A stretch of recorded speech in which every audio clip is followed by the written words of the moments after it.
নমস্কার, smile with মিশি নতুন আরেকটি ব্লগে আপনাদের সবাইকে অনেক স্বাগত।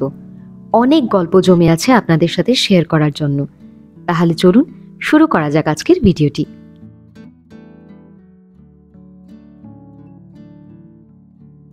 হায়দ্রাবাদে এসে টানা 2-3 দিন ভালো করে রেস্ট নেওয়ার পর আজকে আমরা ডিসাইড করেছিলাম যে আজকে একটু বেরোবো, কিন্তু সকালবেলা হয়ে গেল এমন একটা ঘটনা যার জন্য বিকেল হয়ে এসছে। এখন ঘড়িতে ওই 3-3:30 মতন বাজে।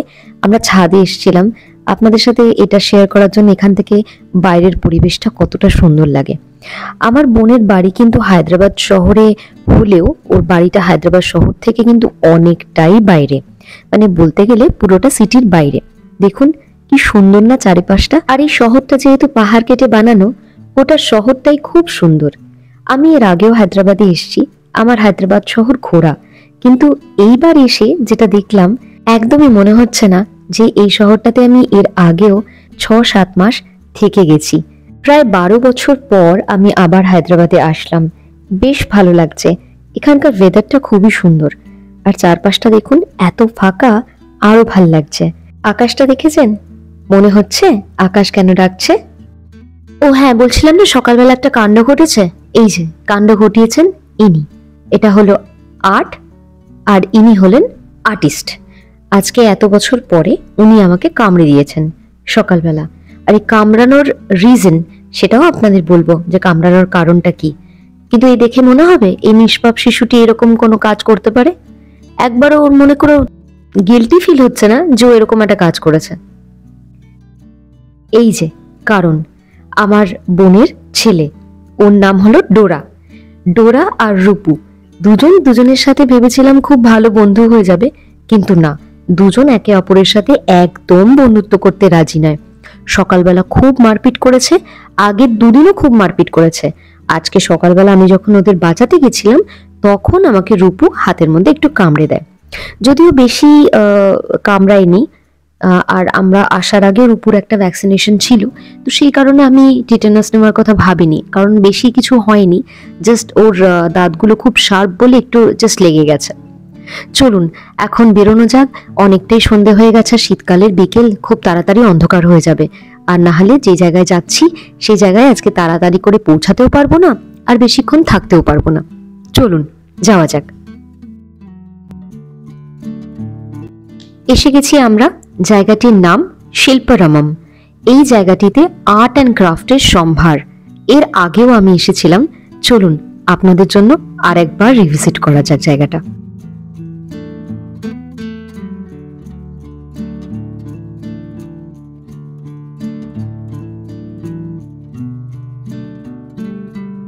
শ্রেয়াংশ আর বোন গেছে টিকিট কাউন্টারে টিকিট কাটতে। টিকিট কাটা হয়ে গেলে আমরা যাব। এখানে অনলাইন অফলাইন দুটোভাবেই টিকিট কাটা যায়। আমি টিকিটের ডিটেলসগুলো সমস্ত কিছু ডেসক্রিপশনে দিয়ে দেবো এবং অ্যাড্রেসও দিয়ে দেবো। চলুন, টিকিট কাটা হয়ে গেছে, এখন ভেতরে ঢোকা যাক।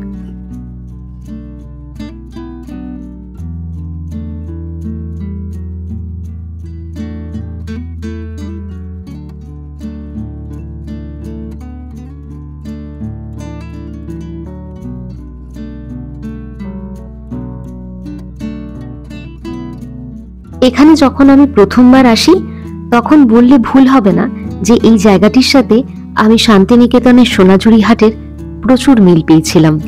আপনারাও দেখুন এখানে সব রকমের জিনিস পাওয়া যায়। কি সুন্দর না মূর্তিগুলো।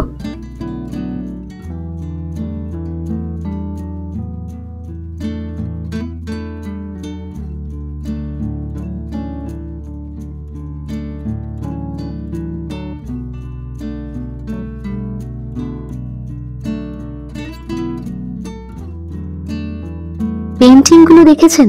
অপূর্ব এক একটা, এত সুন্দর পেন্টিং, মানে চোখ জাস্ট ধাঁধিয়ে যাচ্ছিল। আর এই পেন্টিংটা দেখুন, অসাধারণ। আমি ঠিক জানি না এই কাপড়ের ওপরে হাতের কাজটিকে কি বলা হয়। আপনাদের জানা থাকলে আমাকে কমেন্টসে নিশ্চয়ই জানাবেন। আর এই দোলনাটা দেখুন কি কিউট না। ঘর সাজানোর জিনিস থেকে সাজগোজ, জামা কাপড়, পেন্টিং, আসবাবপত্র সমস্ত কিছু আপনারা এখানে পাবেন। আর এখানে প্রত্যেকটা জিনিস কিন্তু হ্যান্ডমেড, তাই প্রাইসটাও একটু কস্টলি।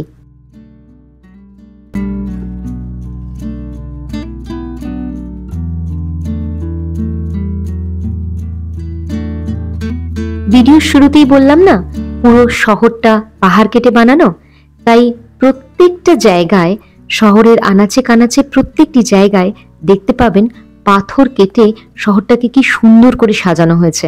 যেমন ধরুন এখানে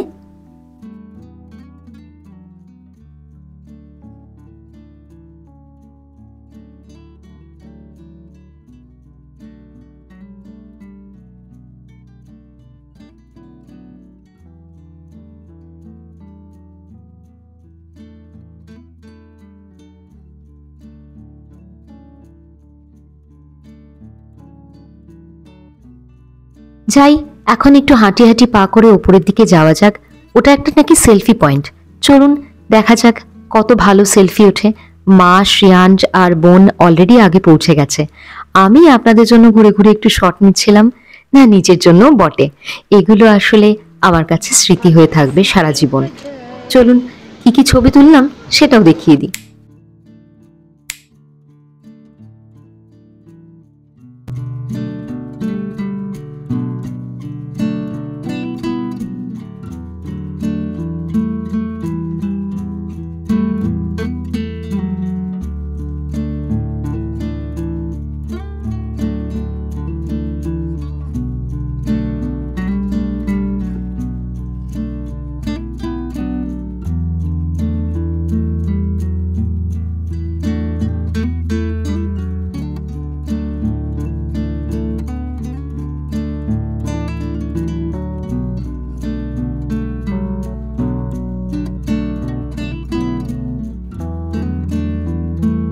কি কেমন লাগছে আজকের ভিডিও?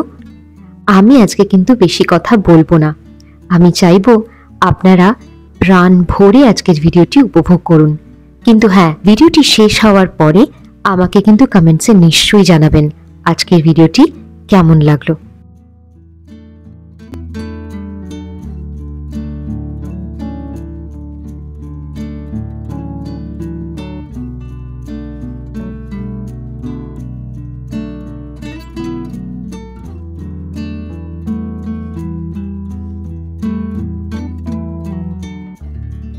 আচ্ছা বলুন তো, এই মূর্তিটির সাথে কি কোনো কিছুর মিল পাচ্ছেন? পেলে আমাকে নিশ্চয়ই জানাবেন কমেন্টে। এখানকার প্রতিটি স্কাল্পচার কত সুন্দর, তাই না?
প্রায় 1-1.5 ঘন্টা ঘোরার পর এখন সবারই পেটে ইঁদুর দৌড়াচ্ছে, তাই আমরা সবাই এখন চলে এসেছি এই ঝিলটার কাছে।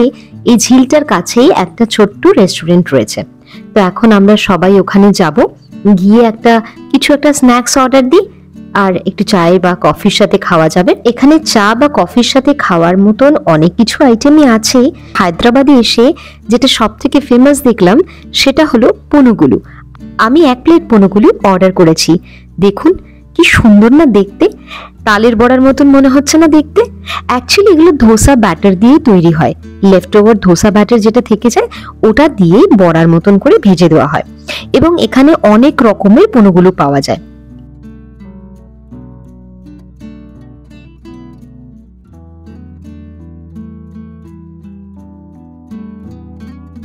খাওয়া দাওয়ার পর্ব শেষ, এখন বাড়ি ফিরতে হবে। ঘড়িতে এখন বাজে 8:30 মতন, আর এটা 9টার মধ্যে বন্ধ হয়ে যায়।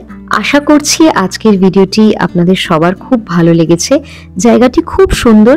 যদি হায়দ্রাবাদ আসেন তাহলে এই জায়গাটিতে একটিবার আসবেন এবং নিজের পছন্দ মতন জিনিসপত্র এখান থেকে কিনে নিয়ে যাবেন ঘর সাজানোর জন্য। যারা হায়দ্রাবাদে থাকে তাদের তো কোনো কথাই নেই, কিন্তু আমরা যারা কলকাতায় থাকি তাদের জন্য সোনাঝুরি হাট রয়েছে এবং কলকাতার অনেক জায়গাতে আজকাল এই ধরনের হ্যান্ডক্রাফট জিনিসপত্র পাওয়া যায়। হায়দ্রাবাদের খুব নামকরা দেবী উনি, খুব জাগ্রত মন্দির আছে ওনার নাম পেদম্মা। তো বাড়ি যাওয়ার সময় ওনার সাথেও দেখা হয়ে গেল। আশা করছি আজকে আমাদের এই ভিডিওটি সবার ভালো লেগেছে। আর যাওয়ার আগে ছোট ছোট কিছু মূর্তি স্কাল্পচার ছিল, সেগুলোরও ছবি আমি তুলেছিলাম, সেগুলো আপনাদের সাথে শেয়ার করে দিলাম। আগের ভিডিওটিতেও আপনারা আমাদের অনেক ভালোবাসা দিয়েছেন, অনেকে লাইক করেছেন, কমেন্টস করেছেন, তার জন্য অনেক অনেক ধন্যবাদ। আজ যারা এই ভিডিওটি প্রথম দেখছেন তাদের কাছে রিকোয়েস্ট করব, যদি ভিডিওটি কোনো কারণে ভালো লাগে তাহলে একটি লাইক করবেন। আপনাদের মতামত জানানোর জন্য কমেন্ট বক্স সবসময় খোলা রয়েছে। আর আমাদের সাজেস্ট করা জায়গাগুলোতে যদি আপনারা গিয়ে থাকেন তাহলে ইনস্টাগ্রাম বা ফেসবুক যেখানে পোস্ট করবেন আমাদের ট্যাগ করতে একবারও ভুলবেন না। ডিটেলসটা আপনার স্ক্রিনে এবং ডেসক্রিপশন বক্সে দেওয়া থাকলো। তাহলে দেখা হচ্ছে পরবর্তী একটি ভিডিওর সাথে খুব তাড়াতাড়ি। ততক্ষণ সবাই খুব ভালো থাকবেন, সুস্থ থাকবেন, সাবধানে থাকবেন।